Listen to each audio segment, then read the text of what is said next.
Новый фильм в кино от Сарика Андреасяна, и это совершенно не означает, что фильм априори плохой, и нужно бежать сразу же ставить единицы и кричать во все услышание, что это отстой. Кстати, обычно, точнее всегда, когда вы слышите, что фильм, например, от Мартина Скорсезе или от Кристофера Нолана или еще от кого-то, это говорит о том, что этот человек выступает в качестве продюсера, чтобы какой-то фильм увидел свет или свет увидел фильм. Неважно, суть вы понимаете. В фильме «Проклятый чиновник» Сарик Андреасян выступает в качестве продюсера и режиссера, но сценарий писал не он, а два других человека. Все начинается с того, что главный герой в исполнении Максима Лагошкина не может проснуться от звука будильника, невзирая на то, что в этот день у него очень важная встреча, возможно, самая важная встреча в его жизни. Его пытается разбудить жена, но безуспешно. У нее это не выходит, после чего она впускает в комнату собаку, которая лаем и беготней заставляет главного героя все-таки встать и начать собираться на встречу. Пока герой копошился в машине и не видел, что у его ворот стоит сосед, тот ему крикнул: «Всем стоять, никому не двигаться, это ФСБ!» Ясное дело, что наш чиновник немного обсеркался и спросил того: «Тебе что, заняться нечем? Иди вон газон подстриги». На что сосед ответил: «А я газон не стригу, я его брею». Я, честно говоря, не совсем понимаю, это шутка или как. Скорее всего, да, это должно кого-то повеселить. Не совсем понимаю, что имелось в виду. Ну да ладно, и понимаете, в чем дело?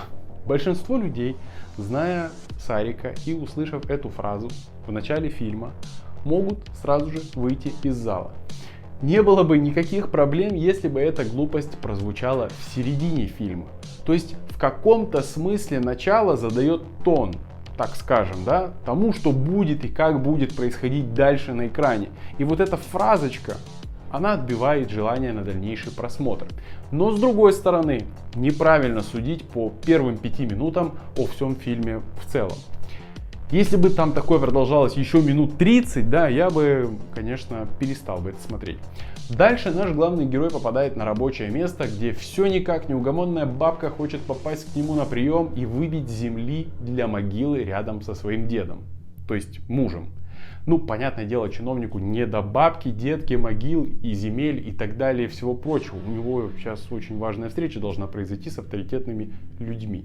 Хочу заметить, что от бабки герой Максима Лагошкина старался отделаться очень тактично и вежливо. В ответ обиженная бабушка проклинает жульковатого чиновника, чтобы он не мог брать взятки. Проклятие сбывается, теперь нечестные деньги просто сгорают у него в руках. И это накануне получения самой большой взятки в жизни. После бабки приходят уголовники на заключение сделки в исполнении Владимира Сычева и Ивана Кокорина. Выглядят они как два карикатурных уголовника и общаются они максимально карикатурно. Хотя ощущается, что Кокорин прям играет, я думаю, ну вот он единственный из всех в этом фильме, кто действительно играет, ну как актер. А вот Сычев, ну это просто... Идет большой уклон в какую-то карикатуру, на плохую пародию, я не знаю. Ну понятно, на. Вот так вот на общается на, весь фильм на. Миниатюра у Сталина. Чё сидим на, чё не работаем на? У Сталина. Ну и после проклятия бабульки чиновник не может брать деньги в руки и не может также взятки давать. С этого и начинаются его горе-приключения.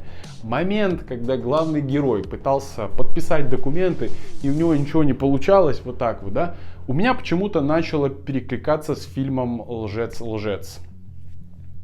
В фильме часто фигурируют цитаты Путина и Медведева, когда чиновник прогоняет бабку, он ей говорит: всего хорошего, здоровья, держитесь там. Вы держитесь здесь, вам всего доброго, хорошего настроения и здоровья. Герой Сычева упоминает фразу «мочить в сортирах» просто так. И в сортире их замочим, в конце концов. И в конце фильма главный герой вообще просто уничтожает зрителя там апперкотом, который валяется на полу, просто добивает контрольной шуткой гвоздь в гроб, да. Как это, кто обзывается, тот сам так и называется. Кто как обзывается, тот так и называется.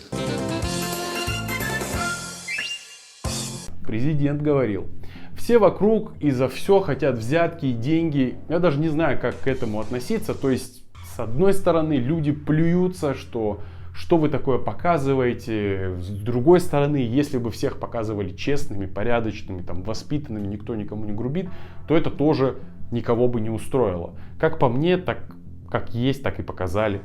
И была очень непонятная и надоедливая, я не знаю, шутка в фильме. Это, знаете, как если несколько раз повторить одну и ту же шутку, она не станет смешнее. Ну так вот, там очень часто звучала не шутка даже, я не знаю, фраза касательно главного героя, чиновника и его помощницы-секретарши. Ну ты ее уже это, что ты там прессовываешь ей уже, а? Секретарши-то своей. Все-таки он ее пялит. И в конце фильма еще раз звучит эта фраза, которая опять же нас добивает, и все-таки он ее пялит. Я, честно, не знаю и не понимаю, где тут смеяться, и нужно ли смеяться вообще, как бы, шутка ли это, я не понимаю вообще. Единственное, за весь фильм был момент, с которого я даже вроде посмеялся немного. Так это когда главного героя били, его секретарша, помощница подбежала и сказала: не бейте его, у него тонкая душевная организация. На что один из обидчиков сказал: а ну-ка вдарь ему еще раз по его душевной организации. И на этом шутки, которые мне доставили в этом фильме, заканчиваются. Откровенно говоря, очень и очень слабая комедия. Я надеюсь, что Сарик и сценаристы старались и таким образом в дальнейшем будут выходить от него более смешные и достойные картины. А в целом, «Проклятый чиновник», его нет никакого смысла смотреть. Как комедия он не справляется с жанром. Я надеюсь, не сильно проспойлерил что-то, а старался максимально конструктивно подойти к отзыву и четко очертить, о чем это кино. А на этом все. Спасибо за просмотр. Ставьте большой палец вверх, если вам понравился этот отзыв. Пишите в комментариях, что думаете по поводу моего ролика или фильма «Проклятый чиновник». Спасибо за просмотр. Или «Проклятый».